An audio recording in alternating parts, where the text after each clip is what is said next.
Kematian diplomat muda Arya Daru Pangayunan tidak hanya menyisakan duka, tapi juga tanda tanya besar. Pola kasusnya kompleks, bisa bunuh diri, tapi indikasi pembunuhan terencana juga menguat. Para ahli mendorong penyelidikan dilakukan secara menyeluruh untuk mengungkap fakta sebenarnya.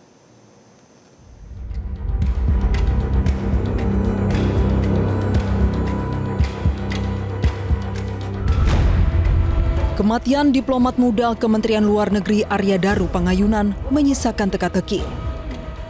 Hingga kini belum ada yang tahu pasti apakah pria 39 tahun itu meninggal akibat bunuh diri atau pembunuhan yang direncanakan secara rapi. Kriminolog Hanifah Hasna menilai sangat mungkin diplomat muda itu menjadi korban pembunuhan. Namun harus dilihat bagaimana posisi lakban melilit kepala korban. Menurut saya sangat memungkinkan bahwa ini adalah kasus pembunuhan. Karena kita kan perlu melihat ya, seberapa ketat dia melilitkan lakban ini. Diawali dari mana dulu? Apakah dari kening, apakah dari leher, apakah dari dagu gitu ya. Karena sebetulnya kalau kita melihat, oh ini yang awal permulaan lakban ini adalah dari mulut. Berarti kan ada upaya untuk membungkam bahwa korban tidak boleh berteriak ketika korban itu masih sadar. Gitu ya. Tetapi ketika si korban itu ternyata sudah meninggal, berarti ada kondisi namanya staging bunuh diri pasca pembunuhan. Staging bunuh diri pasca pembunuhan itu adalah kondisi di mana korban sudah terbunuh, tetapi ada orang lain yang pura-pura atau merekayasa pembunuhan ini seolah-olah dia menjadi korban bunuh diri. Berarti kasus ini menjadi kasus yang sangat-sangat kompleks karena sudah dipersiapkan dengan rapi oleh pelaku. Sosiolog kriminalitas UGM Suprapto menilai kondisi kepala yang terlilit penuh dengan lakban tak mungkin dilakukan sendiri, karena itu harus dilakukan penyelidikan secara menyeluruh. Ya, jadi kalau kita melihat posisi ataupun kondisi korban yang terlilit penuh gitu ya seluruh kepala, sepertinya itu tidak mungkin bahwa dilakukan oleh diri sendiri.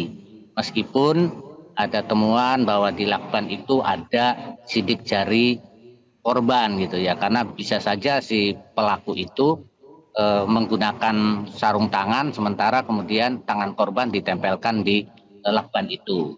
Tetapi memang di satu sisi dinyatakan bahwa CCTV tidak menunjukkan ada tanda-tanda kekerasan, kemudian juga akses untuk menuju ke kamar itu hanya searah dan itu terkunci dari dalam.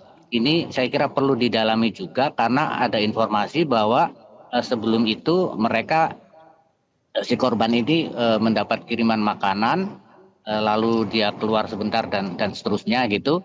Sangat mungkin bahwa makanan itu berisi bius gitu sehingga ketika dia dilakban dalam kondisi tidur lelap, bius dalam dosis tinggi karena waktunya sangat pendek.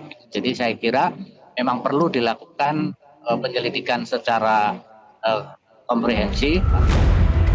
Hingga kini penyelidik Polda Metro Jaya dan tim forensik masih mempelajari sejumlah barang bukti, baik hasil rekaman kamera CCTV, hasil otopsi, dan jejak digital korban. Kapolda Metro Jaya menyebut kasus ini akan terkuak dalam waktu sepekan. Tim Liputan Metro TV.